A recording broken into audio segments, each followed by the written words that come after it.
मैंने खिड़की का पर्दा हटाकर बाहर देखा। वो वहीं बैठी हुई थी।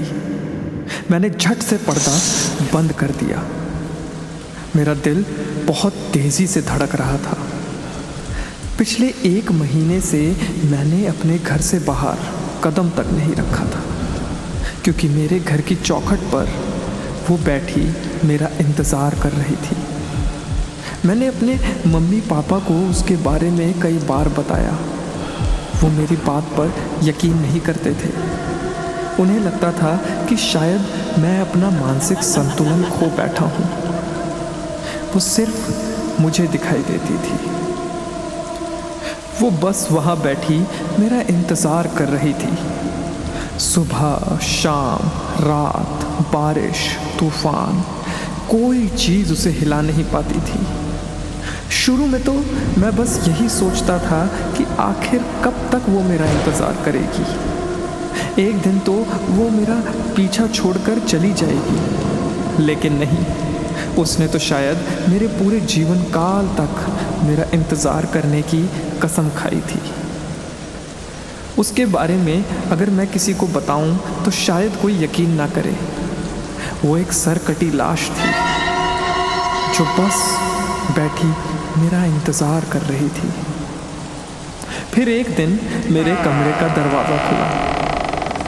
मेरी मम्मी अंदर आई और मुझे बोली, पापा को हार्ट अटैक आया है, उन्हें हॉस्पिटल लेकर जाना पड़ेगा। उस पल मैं सब कुछ भूलकर पापा को हॉस्पिटल ले जाने के लिए तैयार हुआ। एम्बुलेंस का इंतज़ार करने का समय नहीं था। हॉस्पिटल पास था और पापा की ज़िंदगी इस वक्त मेरे डर से बहुत ज़्यादा बड़ी थी। हम पापा को लेकर गाड़ी में बैठे। आगे की सीट पर मैं और पीछे वाली सीट पर मम्मी पापा के साथ बैठी थी। मैंने गाड़ी स्टार्ट की और तभी मेरे साइड का दरवाज़ा खुला। वो सरकटी लाश मेरी साइड वाली सीट पर आकर मेरे साथ बैठ गई। उसे अपने साथ देखकर मेरे हाथ कांपने लगे। मम्मी ने मुझे बोला, क्या हुआ, गाड़ी क्यों नहीं चला रहा? मैं समझ गया कि वो मम्मी को नज़र नहीं आ रही है। मैं पूरे ध्यान के साथ ड्राइव कर रहा था। वो मेरे साथ चुपचाप बैठी हुई थी। पापा के कराहने की आवाज़ मुझे साफ आ रही थी, लेकिन मुझे डर था कि अगर मैं थोड़ा भी तेज़ चलाऊंगा तो कहीं कुछ गलत ना हो जाए। मम्मी ने मुझे बोला, गाड़ी तेज़ चला बेटा, जल्दी कर। मैंने गियर बदलने के लिए अपना हाथ गियर पर डाला और अचानक से उसने मेरा हाथ पकड़ लिया। उसके बर्फीले स्पर्श से मेरा रोम रोम कांप गया। मैंने अपना हाथ एकदम से झटका। अब हम हाईवे पर आ गए थे। वहाँ से हॉस्पिटल अब कुछ 10 मिनट की दूरी पर ही था और तभी उस सरकटी ने मेरा स्टीयरिंग घुमा दिया। गाड़ी तेज़ी से सामने आते हुए ट्रक की तरफ बढ़ी। मैंने स्टीयरिंग वापस मोड़ा और सामने आते हुए ट्रक से अपनी गाड़ी को बचाया, लेकिन सामने जाकर गाड़ी एक पेड़ से जा टकराई। मुझे पता नहीं मैं कितने दिन बेहोश रहा, लेकिन जब मुझे होश आया तो मैं एक हॉस्पिटल के वार्ड में था। मैंने उठने की कोशिश की, लेकिन मैं उठ नहीं पा रहा था। मुझे पता नहीं क्या हो गया था। डॉक्टर ने मुझे बताया कि उस दुर्घटना में मेरी दोनों टांगें कट गई थीं। मेरे मन में अपने माँ बाप का ख्याल आया। डॉक्टर ने मुझे बताया कि उस दुर्घटना में मेरे माँ बाप दोनों का देहांत हो गया था। मैं इस दुनिया में अकेला रह गया था, एक विकलांग जो कि बिल्कुल अकेला था। अपने घर की 4 दीवारी से अब मैं उस हॉस्पिटल की 4 दीवारी में कैद था। दवाइयों के असर की वजह से मैं दिन रात बस सोता रहता था। उस रात मेरी जब नींद खुली तो मुझे ऐसा लगा जैसे मेरी माँ मेरे बाल सहला रही थी। मैं चुपचाप बस लेटा रहा और धीरे धीरे मैंने जैसे अपनी आंखें खोली तो सामने का नज़ारा देखकर मेरी आत्मा झन्ना गई।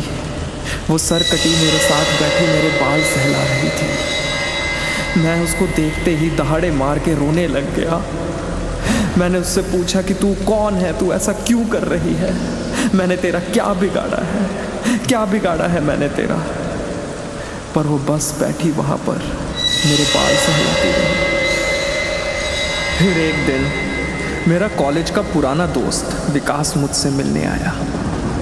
विकास मेरे पास काफ़ी देर बैठा और जाने से पहले उसने मुझे कहा कि शायद मैं जानता हूँ तेरी ये हालत कैसे हुई है। उसकी ये बात सुनकर मैं एकदम से हैरान हो गया। विकास कैसे जानता है कि ये मेरी हालत कैसे हुई है? क्या वो उस सरकटी के बारे में कुछ जानता है? मुझसे पूछे बिना रहा नहीं गया। तो विकास ने मुझे बताया कि ये सब शायद अंजलि कर रही है। अंजलि, ये नाम शायद मैंने काफ़ी समय बाद सुना था। मैं और अंजलि कॉलेज में साथ पढ़ा करते थे। अंजलि मेरी आगे वाली सीट पर बैठा करती थी। एग्ज़ाम के टाइम वो हमेशा मेरी मदद करती थी। अगर वो ना होती तो शायद मैं कोई एग्ज़ाम पास नहीं कर पाता।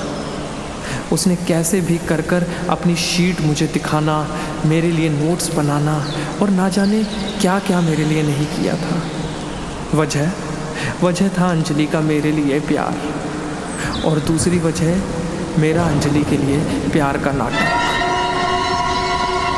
मैं अंजलि का इस्तेमाल सिर्फ और सिर्फ पास होने के लिए करता था। कॉलेज के बाद मैं वापस अपने घर, अपने शहर आ गया। अंजलि मुझे महीनों फ़ोन करती रही, पर मैंने कभी उसका फ़ोन नहीं उठाया।